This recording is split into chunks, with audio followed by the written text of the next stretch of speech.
Hey again friends, I'm Coral. Welcome back to my channel. I'm here today with my collection of zebra books. Now, if you are watching this, I'm assuming you know that Zebra Books was a horror publisher that is now defunct, but they are well known more recently after Paperbacks from Hell by Grady Hendrix came out.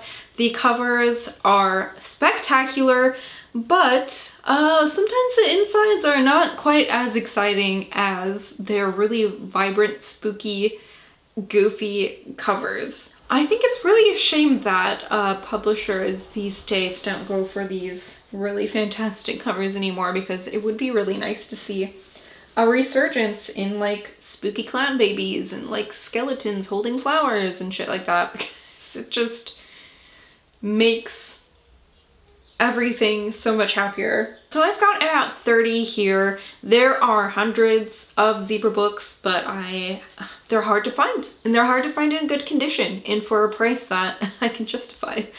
So when I'm looking for them, I exclusively am looking at places that sell used books. I'm looking at eBay, thrift books, various like independent booksellers that deal online, things like that. Vintage, anything with the title vintage in it, I'm looking there. As far as finding them locally, I don't think I have ever.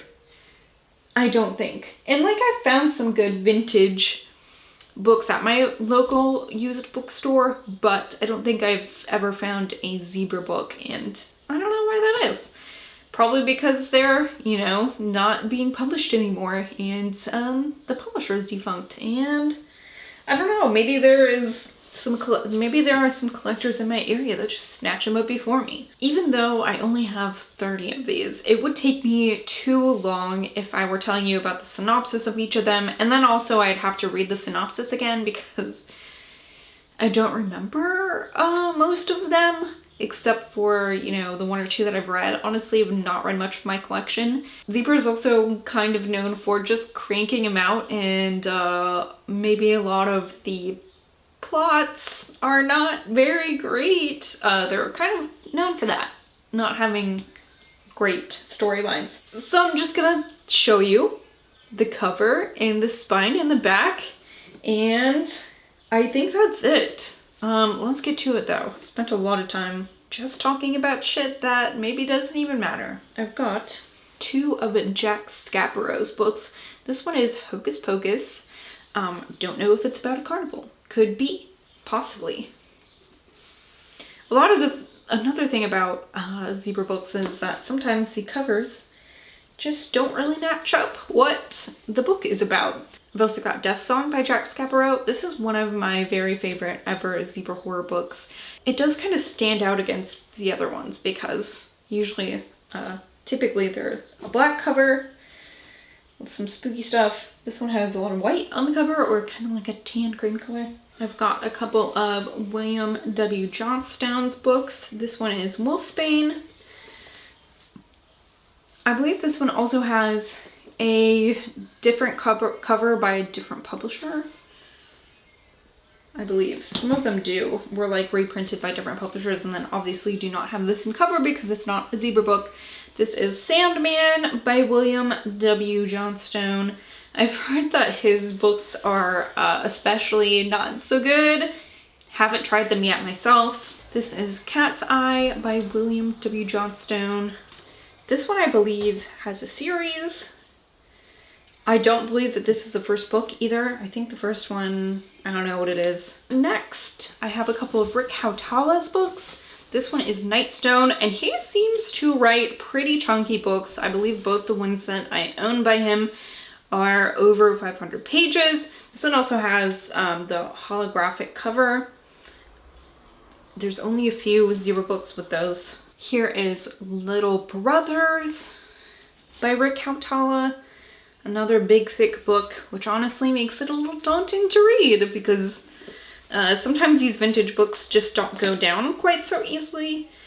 And so makes me reluctant to read a 500 page one when ones that are like 250 pages sometimes are tough reads. Next, I'll be showing you my Ruby Jean Jensen books. This one is Chain Letter. This one has such an iconic cover. I really love that he has no fucking feet. Where are his feet? I know that he's a skeleton, but even skeletons have feet. And this one, oh my gosh, Chain Letter just sounds so funny. Hold on. Let's see. Chain Letter sounds so funny. This is Smoke by Ruby Jean Jensen. And I'm gonna keep talking about Chain Letter because it is like a chain letter. You know, a typical chain letter, like you would get an email of that's like, send this letter to 5 other people, or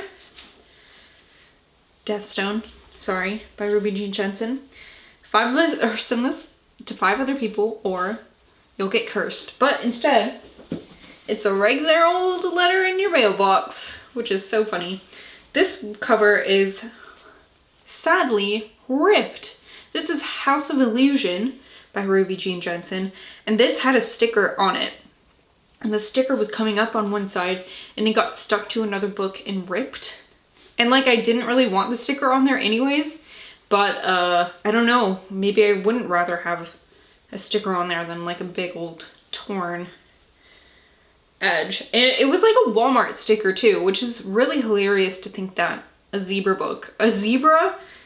book written by Ruby Jean Jensen was at one point sold at fucking Walmart. Okay, now I have a couple of Patricia Wallace's books. This is See No Evil, another just really fantastic cover.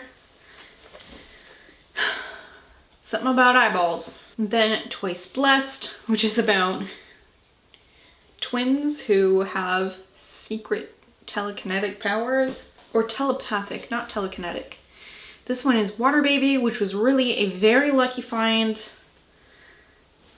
This one is expensive and hard to find, and I found a copy for, I don't know, I think it was under $10.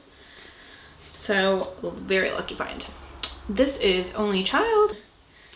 Another really great cover.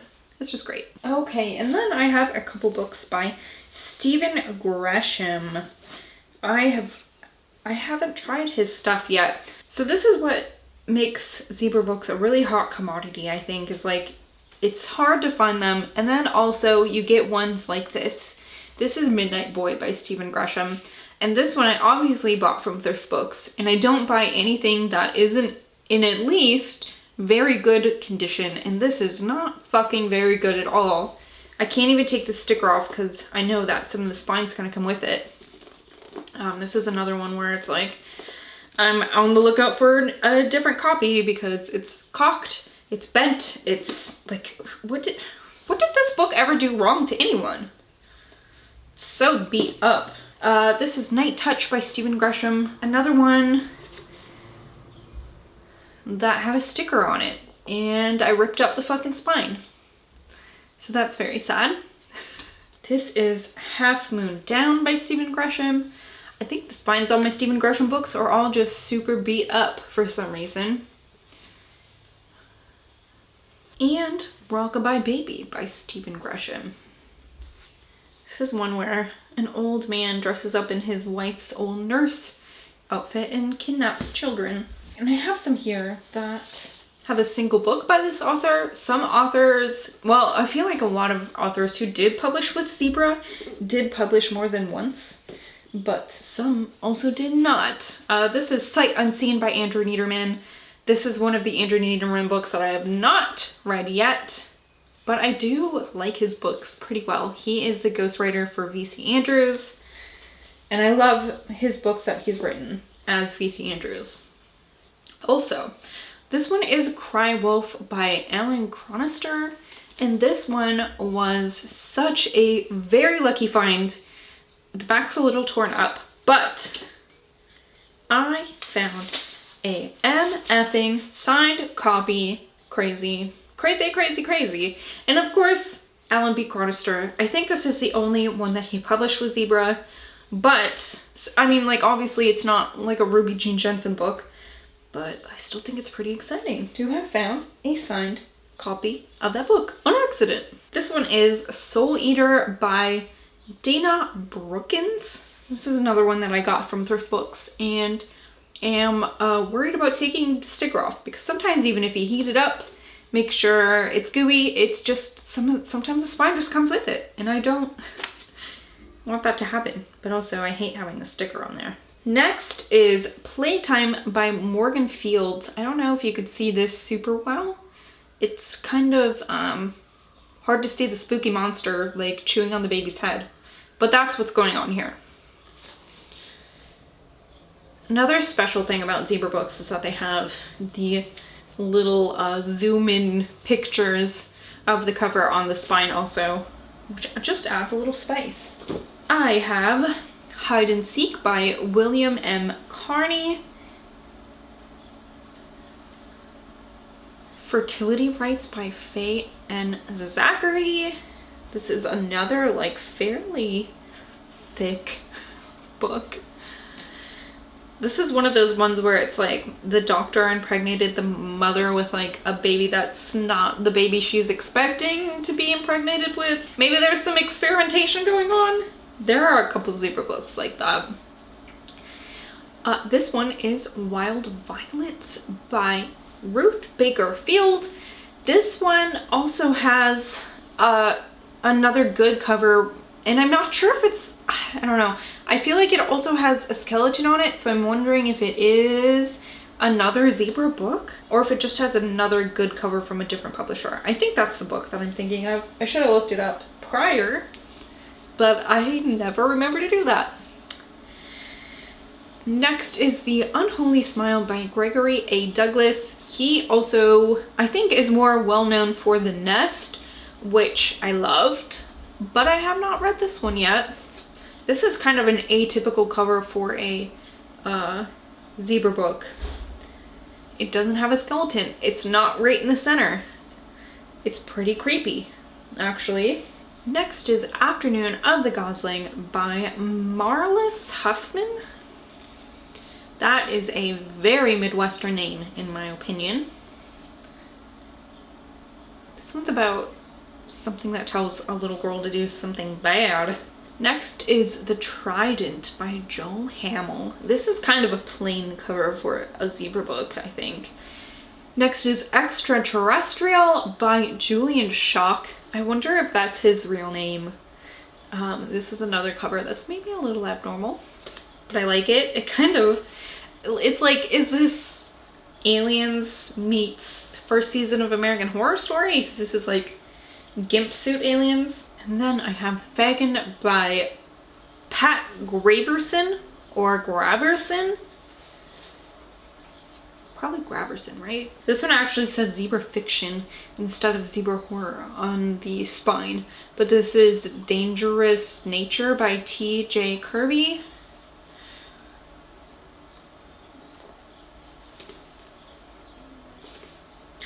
Oh, I don't think I've ever noticed until I was looking at this spine, but that shadow is like the shadow of a giant rat, which makes sense because this is about like science experiments and like experimented on animals attacking and stuff. This is another more popular one that I think I see for a lot of money usually. This is Toys in the Attic by Daniel Ransom, and I have to say I've been really lucky finding things because I am not going to spend 40-50 bucks on a book. So the ones that I have found, I don't think I've paid more than like 15 bucks for any of these. So I'd consider myself lucky, I guess, seeing some of the prices that some of them go for. And this last one is The Witching by Fritzen Ravenswood, which is one of the best names ever. I have to imagine that it's a pen name because this name is just too good to be true.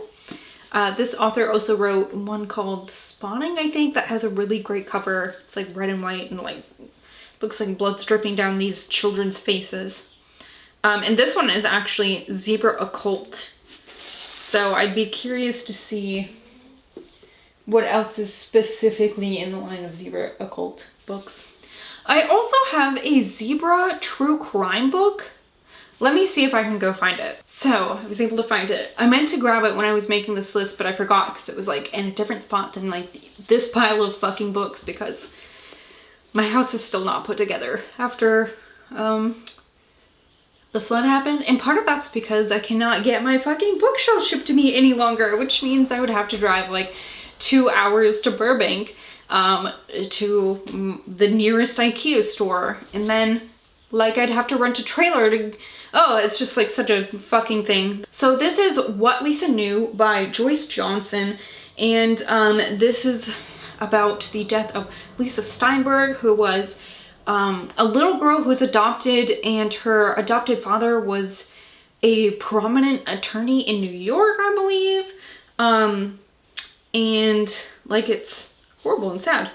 But this is a zebra true crime book, which I did not know when I bought it. I just like knew about this book and bought it. And then I was like, zebra true crime, what? However, I cannot find anything about the zebra true crime imprint. So hopefully, if I can put this out into the fucking universe, does anyone have information on that, or like a list of books that Zebra published as under a true crime imprint? Because I'd like to see what else they publish like that. It's really hard. Like I said, I've scoured the internet. I cannot find any information about it. I'm assuming because Zebra is defunct, but also nothing comes up when I Google it. So I guess that's where I end this video. Do you know more about the Zebra true crime imprint? I'd really love to figure out if they printed more true crime.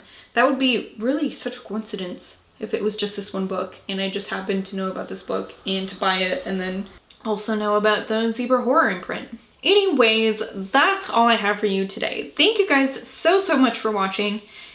Let me know what your favorite Zebra book cover is, or alternatively, let me know what your favorite Zebra book that you've read is. Is there a favorite?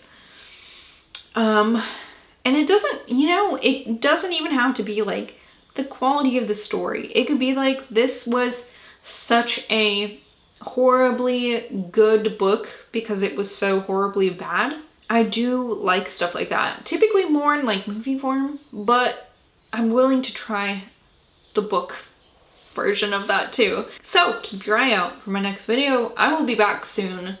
Like, what comes back? Like a full moon? I don't know. Keep your eyes out. Please strike me from this plane of existence. I will see you later. Goodbye.